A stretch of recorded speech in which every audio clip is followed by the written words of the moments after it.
PPF. Aujourd'hui, nous découvrons ensemble Glodjigbe, une ville et un arrondissement du département de l'Atlantique situé au sud du Bénin. Avec une population de 28 103 habitants, c'est une ville riche de son histoire et de ses valeurs qui nous accueille. Bienvenue à Achakpodji.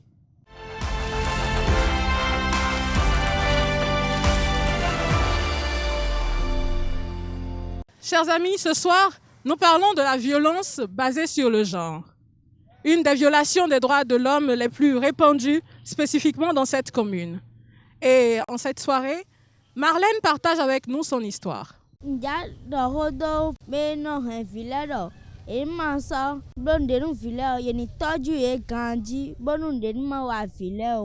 Marlène a vécu une histoire particulière. Et c'est cette histoire qu'elle partage avec nous ce soir. Nous et Joe. Donc, bezantoueme. Bo venu e pataki. Bo adodonu mi yo. Do ho pere nu mi gbadande. Nous venons mi lo bezantoueme banjo na donu yo indo. Dendo megon mede jajo e no atedo ko mi deton. Bo indo mede blonde buo e mi de. Tion e na kwa no viche. Bo e fin kwa de e fin kwa e wa tado yen ubodo yen je no jajo. Bo ho mi kaka wo ngbleu. De ho mi kaka wo ngbleu e wa do e wa kan melo kula via e do ntesi via de. Bo e dala konjini. Ba hun ton jaki hoji e kan bere ya fin ko ara emleze ko we do joyen do bo je ya hoji Me imero takadunu edion. Metwele we ya. Ye plawe si metwele gon we ya. Ti me ho nu mi ganji mi ni monu kunje o. e me chele tagbado nu mi we ya de no toche ho e wa kla mi bodo nyana no me gon lo kuton nti no ho do mi a e no bro le bin mi no nde ba we e no yin mi amo ina nde buo ina atero mi deko nde bubuo na do mi de fin. Merci beaucoup à Marlène. Chers amis, nous parlons donc, comme je vous l'ai dit, des violences basées sur le genre. Et c'est l'une des violations des droits de l'homme le plus répandu ici, dans cette commune. Nous avons l'honneur d'avoir au milieu de nous une personne ressource qui voudra bien répondre aux préoccupations des uns et des autres. Bonsoir à vous, Miguel Hueto. Bonsoir Natacha. Miguel, une fois de plus, bienvenue sur Achakpodji. C'est un plaisir pour nous de vous avoir au milieu de nous ce soir. Qu'est-ce qu'on peut comprendre par violence? Nous, il y a de la violence. Na timero fongbemeo eino walo hodi do wea nu drawi wado me wea ndebu walo alokpa debu de he na zan sedo no zo metongon bo walo mon katon na hen blero gbezanto me nous mon katon we e yoro violence. Alors quelles en sont les causes et les conséquences sur l'individu et par ricochet sur la famille? Déjà la violence pour la personne qui l'a subi peut avoir d'énormes conséquences. Comme cause, déjà, on peut noter le manque de ressources financières. Parce que quand on a suivi tout à l'heure le témoignage de notre jeune sœur, on a compris qu'en fait, ses parents n'avaient pas les moyens. Et c'est la raison pour laquelle on l'a envoyé chez quelqu'un d'autre à Cotonou pour que cette personne puisse aider à subvenir à ses besoins. Donc, le manque de ressources financières et matérielles peut être une cause de violence ou peut faire le lit à la violence. En dehors de ça, il n'y a que le manque d'information. Parce que c'est important de pouvoir savoir à quel moment est-ce que les actes de violence commencent pour pouvoir les déceler, savoir se prémunir ou se protéger de ces actes-là. Donc, l'ignorance ou le manque d'information peut être aussi une forme de, on va dire, de cause de la chose. Mais fondamentalement, il faut dire qu'il y a l'éducation aussi qui peut en être une cause. Je vous donne un exemple simple. Vous savez que dans beaucoup de communautés, le patriarcat a dominé et continue encore de faire d'influencer nos comportements. Et chemin faisant donc, au regard de cette éducation patriarcale qu'on reçoit, on peut faire de la violence sur une femme sans se rendre compte qu'on est en train d'exercer une violence sur elle. Par exemple, on est dans une assemblée, elle doit faire quelque chose qu'elle n'a pas eu le temps ou qu'elle n'a pas su faire comme il faut. Et le monsieur ou l'homme, la réaction tout de suite, c'est de crier sur elle. Le fait de crier sur elle, c'est une forme de violence que l'on exerce sur elle. Et donc, il y a tellement de causes qu'on peut énumérer. Dada, comme yami no djele, nous avons de violence. N'té no zone mon coton. Bon, si menino français gbemendino. Demi betro la mi manda djele, nous avons de violence là. Ou alors nous devons ni ba hen na blo. Ça donne nos hommes dehors. Si ça donne nos hommes dehors. Bon, nous mon coton hen na hen bleu le bezanto me. N'té ka no zone mon coton. De no vi mi ton do ho zande dion mi mo do hodi do to me no jele meton le kundo akwa bona wuli boni o wazombo e se do me de fogondo eni he ya po no vi ton po fine dion mi he mi na desi ho eni ho gbe to me no jele no he na don violence mon carton wa alo wa lo mon carton le wa e wa nyi do jele akwa ma do ni e do akwa alo e he na wuli bonu vi meton le o e mana se do me de fogondo na saya nane kwa ma do alo ndemado ede suno zone mon coton wega ntime onda jele wodele nu eno do manueme bono do alo mon coton le do mamo alo nu mamo jenu me madogbo mo nu mamo jenu me alo he na zon boy na do alo mon coton le mi ka jo apa eni odo mi he mi na le do jele polon de mi yi do hwen do mi ton le me on polon dagbewe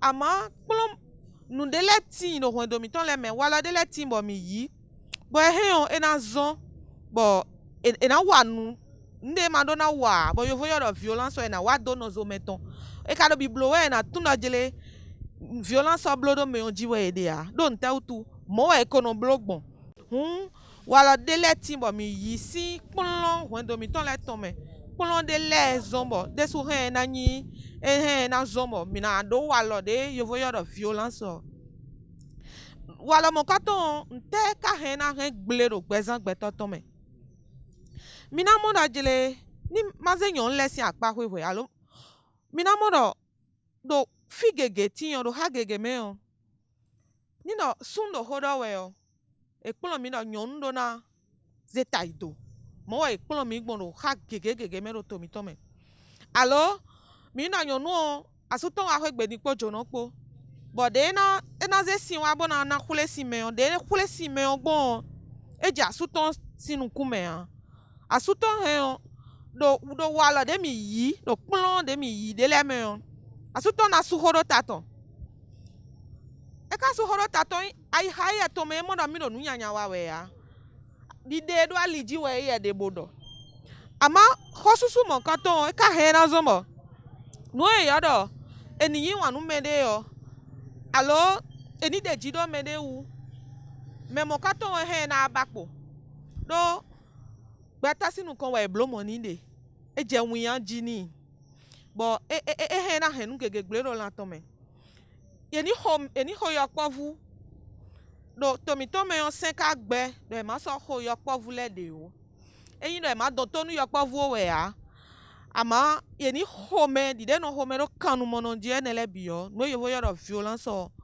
e wenye nele eni odion nte ka he na he gblero gbeza me to me eno ho yo povu de le kakabo hodi do no glo e eno ho yo povu de le kakabo manyu me eno kan nu ye bono he agbaza iton gble alo bono he gbaza iton gble eni do ho ha me ganu desuo no yo voyo do violence o de ne walo de le we yin e do ha me ganu ma tu na jele kan flame yo kwa vula do mi me ama e do ho ha me o me ho si nu esi me ho le si nu e ka wa do ho do ha yo kwa vula we vie makoton si azim de ko azin we e wa do ho ha yo kwa vu ne le ganu walo gbigble we yin no yo voyo do violence de ne videle ka timbo nyemo azo yen no wale sin gbla memo esin ye do ho ha e ganu ye zo ye de ni ho nu be nu ho gbe bo e wuli ye do zun ka memo do ho ha e ganu bo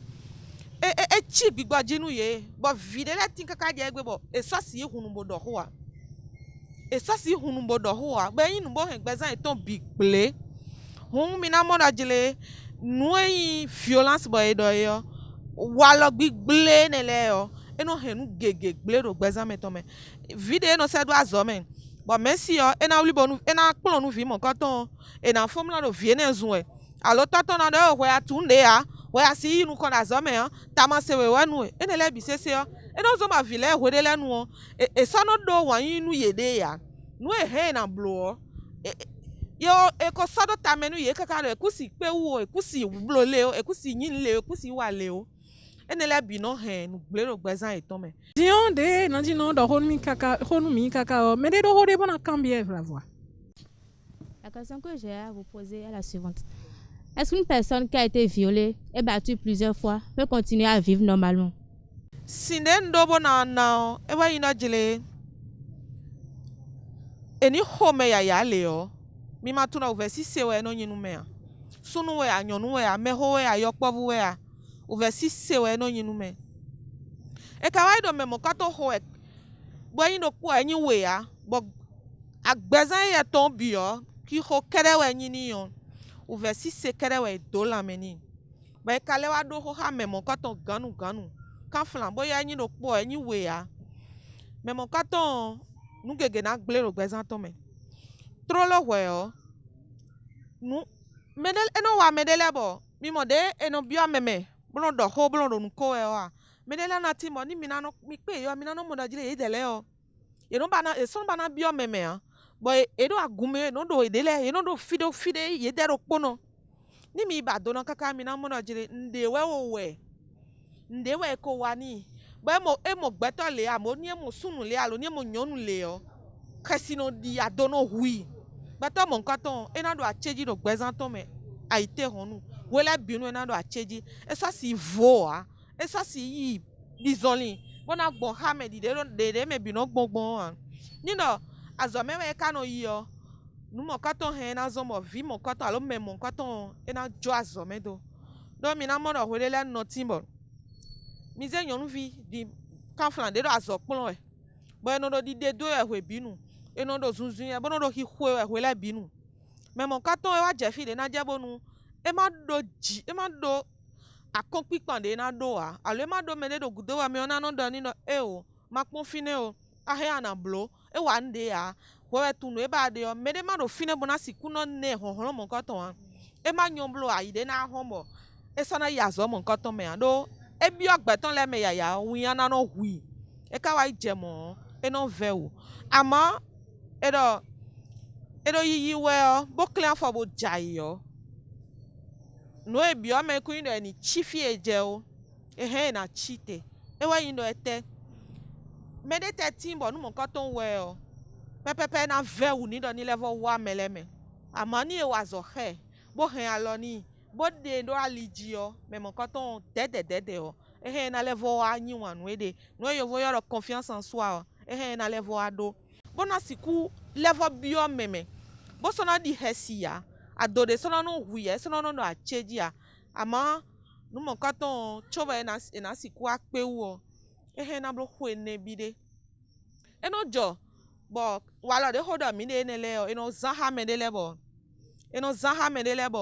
eno taglometon e sona no tem okpo me a but e ka pele kaka ni ayidele wa ayo wa hon le o menele he na tun afokun mo na dido hun eyin nu mo katon de mi no mo dali jile o bi se wa yin do kanflan eni blonu me an hun wa lo dele timbo mi de su mi no zan boya manu me we mi no ama wa lo mo katon le o e na regbe zan gble nu me nevo.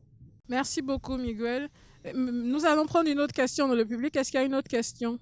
J'ai une proche à moi qui subit souvent des violences, qu'elles soient physiques ou morales. Ma question est celle-ci. Que pourrais-je faire pour aider cette personne? Et je me réjouis que ce soit vous qui en parliez et non la personne. Ça veut dire que d'une certaine manière, soit la personne s'est vidée et donc s'est confiée à vous, soit vous avez vu de loin. Et qu'est-ce que vous pouvez faire pour aider cette personne? Premièrement, c'est déjà d'être à l'écoute de cette personne. Vraiment d'être à l'écoute, mais sans la juger, sans porter de jugement sur cette personne-là.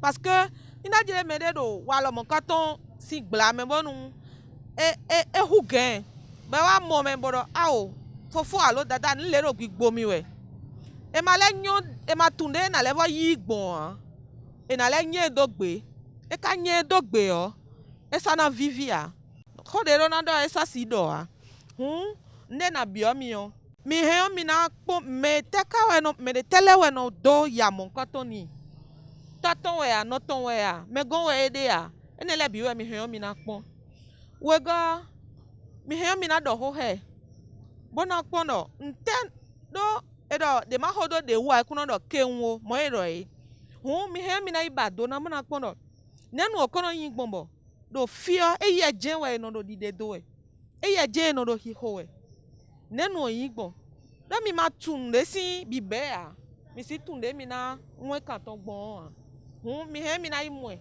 bona do ho he ni mi ka pon do me no wa mo kan ton he le o e he o na sepa ye bo do ho ha ye o mi he mi na le wa zo mo kan ton gudo ton wa yin da jele ni mi de afo enele bi sese bonu nu mo kan ton maka ma vo abo e kporo bi blo e je we o do ha mi ton le me o a ho so kwedele do te bo e yo do centre de promotion sociale ni mi wa Calabisi Kame do kporo Calabisi Kame e do commune do kporo po mi je Calabisi Kame di par exemple bo je Carrefour Kpota o mi na mo ye do adusi mi ton me bo e yo fio do centre de promotion sociale ni no mi blo nu bi ba e glo je we o mi fine o e he o e na gwa lo nu me mon koton e ka yin do me hodo e mi do ni yo povu we me de ma do kwe fatonu ko aton me mon koton ya hosu yoro do yo povu oni me hodo e mi de o me o ma ko do kwe mon koton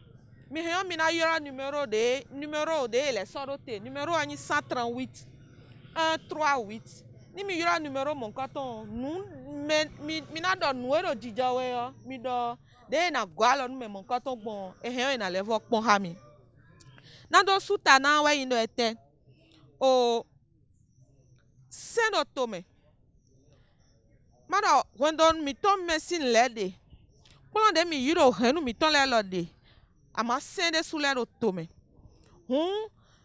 e do sensian lidia e do ndo nozo to e wawe bo atun bo ma gwalo ni alo ama blogbon de bo nu mon katon esi evakuna semba hen e na howe ete do we ne bodomo mi me bi de do fio mi do me do ha mi ton le me bo e do ya mon katon jiwe no yo vo yo do violence o ayi me ya we ya ho e no ho ye ya de we no de do ye ya o ayi me ya teme alo wa lo teme videle tin di mo e no se e do azome bo kano na e do apo a ntezo ye we ele wa lo gege de bo ni mi tun mi do me mon katon le do ha mi ton le me o bo mi tun bo no monu gbodo e do kan e do ya mon katon jiwe bo nu mi ma wa de bo nu nu ene o peto ni se bo mo ten gwa lo nu ye ya e chiro mi dede su mi do alo do nu mon katon e do e wa we o me mi kekle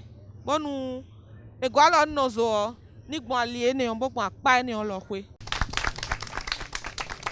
Mi ka mon kun je hole bi media mi mon kun je hole me eyon on va recevoir le second témoignage de la soirée.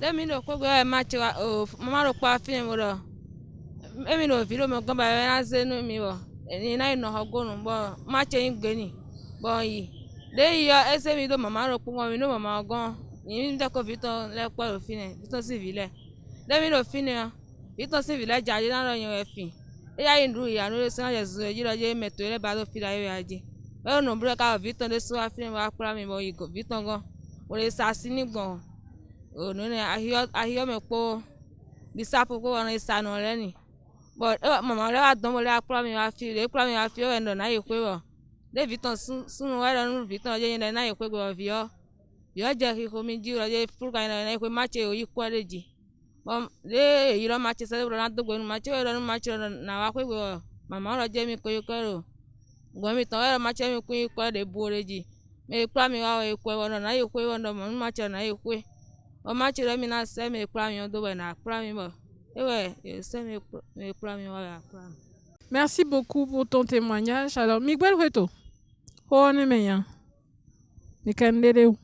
Nous voyons la violence. Bon, mais tu me zande di modo walo wenyi walo alokpa wenyi mo. Bo walo dele wenyi bo hena hen glero gbeza metome yo.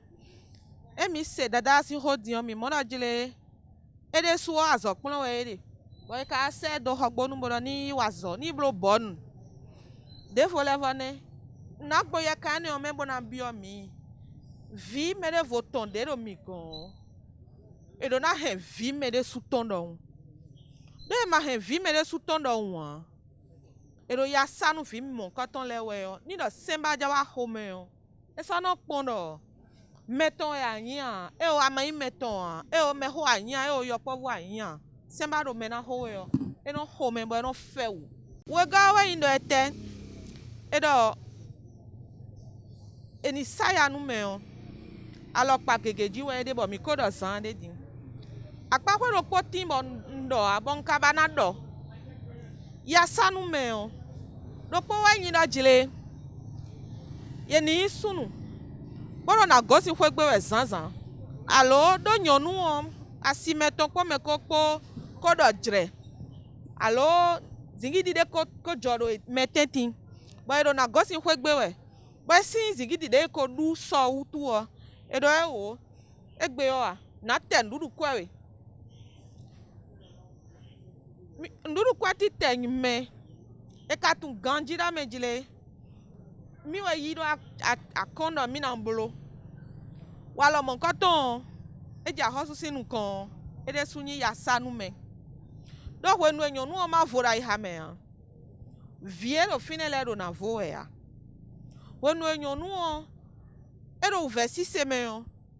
Vi ton le nan do uvesi se me. Vi mi ton le nan do uvesi se me.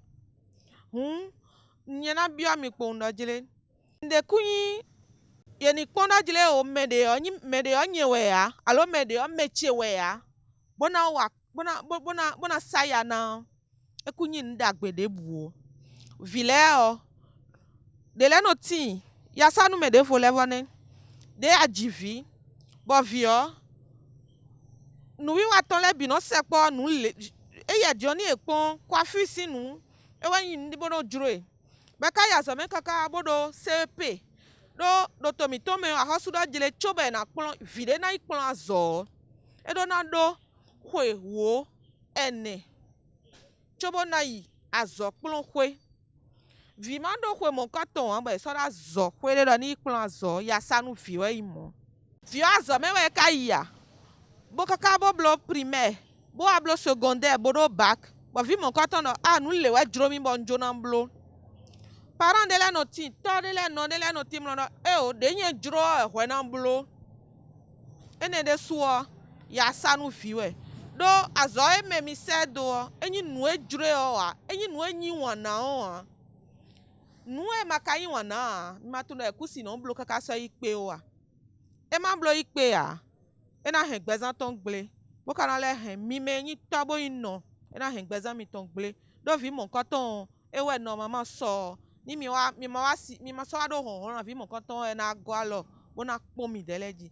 Ene le bio ya sanu mewe. Merci beaucoup, Miguel. Alors, la dernière question pour clôturer à Djakboudi ce soir. Quelles sont les causes et conséquences de la violence sur l'individu et la famille? Comme vous le savez, un pays ne peut pas se développer sans ses fils et ses filles. Et lorsque vous avez des enfants d'un pays, quand je dis enfants, ne pensez pas seulement aux mineurs. Je veux dire des individus dans une société qui ne sont pas à l'aise, qui subissent toutes différentes formes de violence et donc qui n'arrivent pas à s'émanciper, à s'éclore. Ces personnes ne peuvent pas contribuer au développement d'un pays. Et donc, ça peut contribuer à handicaper le développement du Bénin. Sous d'autres plans, ça peut contribuer à arriérer les communautés. Comme vous le savez, surtout les violences sexuelles dans beaucoup de communautés affectent les femmes, les filles. Et ce n'est pas de nature justement à permettre à ces filles-là d'aller le plus loin possible dans les études. Et on sait, l'expérience a prouvé aujourd'hui qu'une fille ne peut plus rester à la maison. Elle ne peut plus être à la cuisine comme de par le passé. Le monde change. Et on ne demande pas à nos parents de changer tout de go, tout ce qu'il y a dans notre culture. Il y a de belles choses dans notre culture. Mais à côté de ces belles choses, il y a certains comportements qu'on travaillerait à corriger. Et donc, voilà, mon quand on te ka hena ren gble do tomiton me do hamiton le me. Fi gege de dimbo mina mo da jile e do e na blo so mi yo mina mo da nyon le dion gege di alo soji. Nyon gege dion ye do conseil communal le me. Ye do arrondissement le me. Bon no miton le we ka imbo dada miton le. Ni na me mon katon le e ka saya nu ye yo alo e ka gba ni ye de ni me ya zo me inu kon wo est-ce que na wa do fine egbe a fine mi ka de egbe dion e do ni nde joru fami mi ton le me yo sun le no da mi na ibakwe mo ya che bo yon le no jo e de le do bo mi de le no wuli bonu me da zonzanji yo mi ma ka do ganji a mi na si wuli bonu ye ya sun le ikwe ba gbe bo ma o mo bo wa bonu e do ya mi hol le yo nyɔnu ɖo he na blosi nyɔnu xɔgbe bɔ viton le papa ma ɖo xɔgbe abɔ enya vi le si azɔ me bɔ wa xɔgbe bɔ ɖo a mama ɖo ni xɔ biki wa nyɔnu no wa nde yo edzo do le e wa nu azɔ edzro yo be ɖo wi wa yo e he na xɔ biki mo nkɔtɔ si e ma na no te kon papa tso xɔ dze kpɔn ro kpɔn ne vie ka le do mi le yo ni no mi de le de su mi ba ɖo xɔ do mi ton le ni fa o mi do na wuli bonu vie le do mi le e inde mi dzi le kere we vi mi ton le ya vi me de voto ro mi pa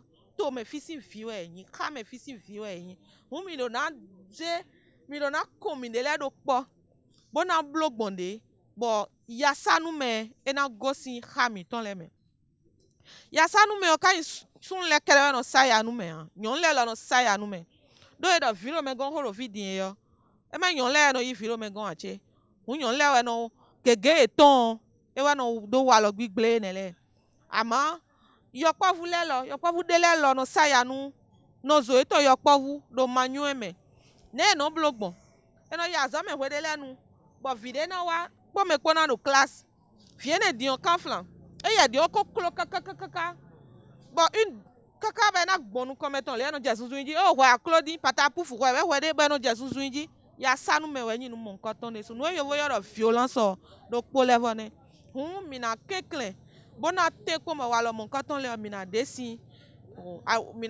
gbeza mi ton le me ni mi baro ha mi ton le ni yinu kon ni mi ka level baro to mi ton ni yinu kon me ku do ho o bo na do cambio mi do ye me ni vi mon katon de ko do ho ha ganu ene le ka bi ko ho adaka mon katon do ewule tito me de te mi ka soso do te do vi mon katon le. Il y a ce qu'on appelle aujourd'hui dans notre pays les CIPEC. Entendez, centres intégrés de prise en charge. Ce sont des centres dans lesquels, par exemple, lorsque votre fille est victime de violence, vous pouvez aller, parce que lorsqu'il y a un cas de violence physique ou sexuelle, on a besoin de preuves. Et pour avoir de preuves, il faut que l'enfant aille à l'hôpital, ou que la personne aille à l'hôpital, que la femme aille à l'hôpital. Et le médecin a besoin de délivrer ce qu'on appelle le certificat médical. Tout ceci a un coût. Et malheureusement, ce n'est pas encore gratuit dans notre pays. Et donc, aller dans ces centres-là, qu'on appelle CIPEC, peut amoindrir les charges. Parce qu'il y a une prise en charge systématique qui est faite pour ces personnes-là, ces enfants, ces femmes. Et les médecins qui accueillent aussi ces enfants ou ces femmes dans les hôpitaux ont pour obligation systématiquement de référer les cas vers le procureur de la République. Et donc aujourd'hui, on peut se réjouir de ce que il y a quand même une avancée sur la question. Au-delà de ça, il y a l'association béninoise pour la promotion de la famille, ABPF, qui fait énormément. Là, nous sommes en train de sensibiliser, d'informer. C'est de la prévention. Et c'est important de prévenir. Comme quelqu'un l'a dit, mieux vaut prévenir que guérir.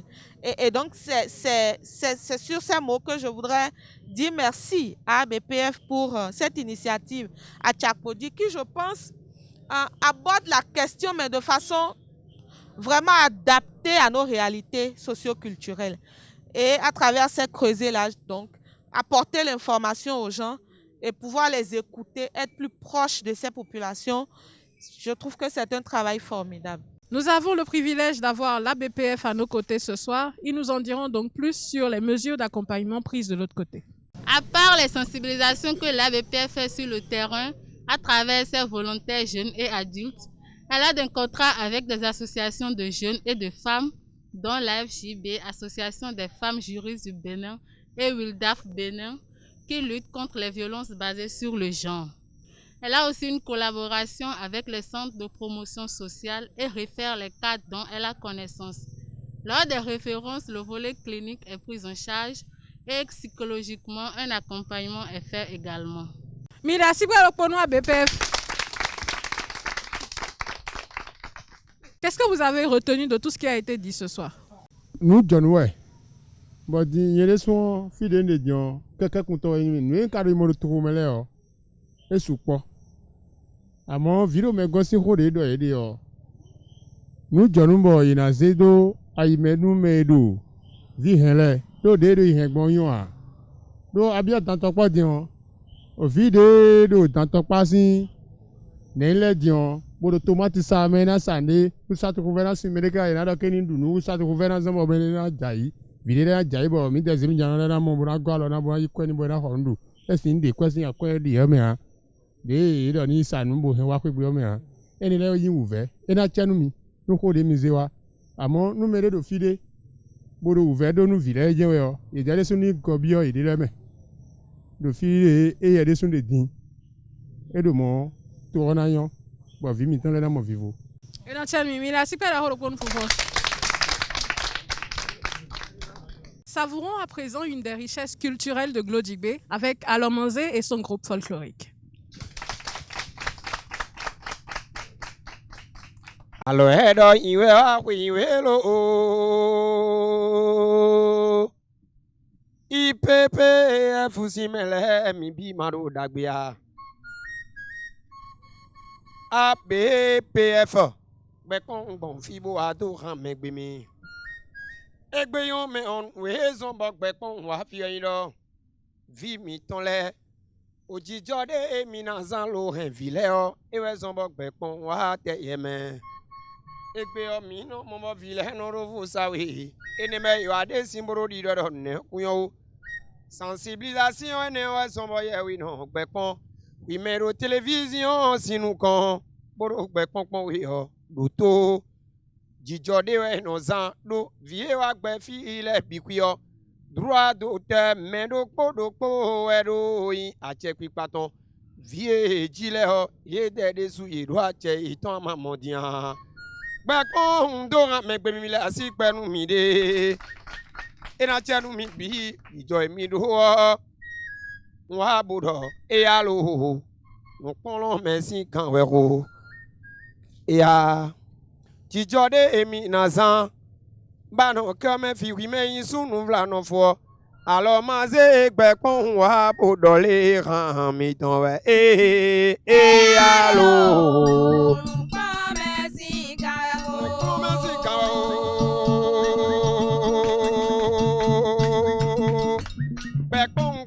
ado amegbe mi mero nu ya se we mi do to han lo pa so nu de me mi mamodian ndo e ya nu klomesi kan we ho jijo de mi na san abile do endi hello klomesi kan ho e ja son do ho ne ho jijo de mi na san do sunu ko nonu ko te tin don de alo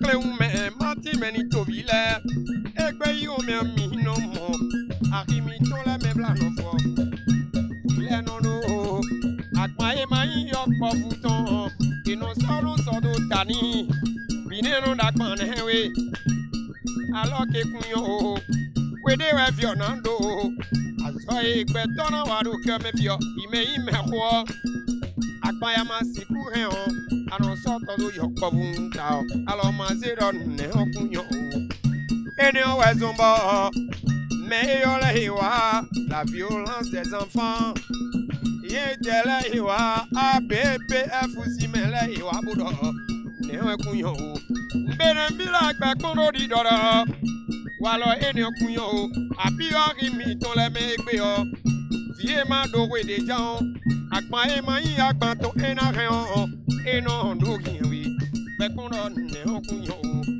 mbi o mi bi bo dole mi so iza o enayo mi so iza o enazo oneo walo ene o iza ide o enabli Bekoro di dodo, kala maman mi tole. Numéro télévision contre la maman mi tole donne. Il m'a sobolo monde o. Azo me wa infile ton. Ye dere sura che pipa e ton ache e ton esi. Bekoro ya. O walo ene mi so e zombo ye we no walo. Alo.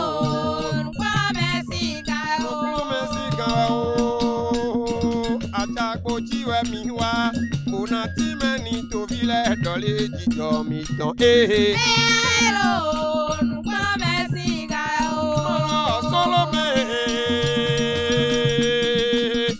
Solomé alomazei Solomé bolego Solomé alomazei Solomé boa alomazei Solomé bolego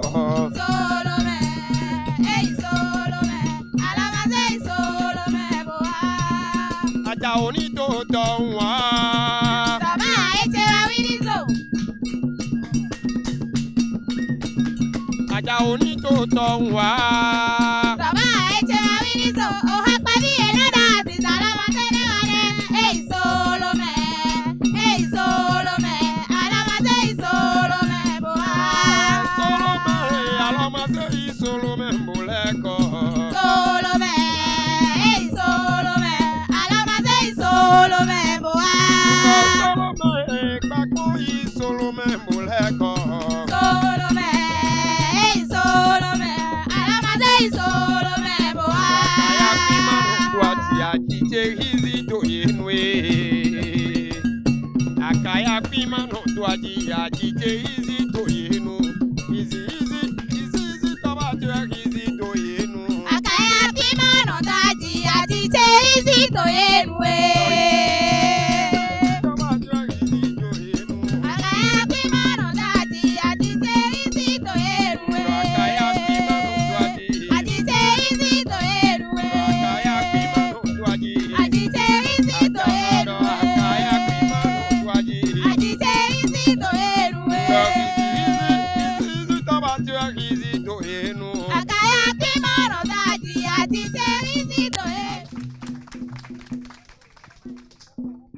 Nous sommes à la fin de Achakpodi de ce soir, chers amis. La violence basée sur le genre est une réalité ici dans cette commune. Au sortir de ce Achakpodi, les uns et les autres retiendront que nous devons changer d'attitude, changer de comportement. Merci à Miguel Hueto qui aura attiré notre attention sur ces différents comportements qui constituent des violences à l'endroit des uns et des autres. Nous nous retrouverons, chers amis, très prochainement pour un autre numéro d'Achakpodi.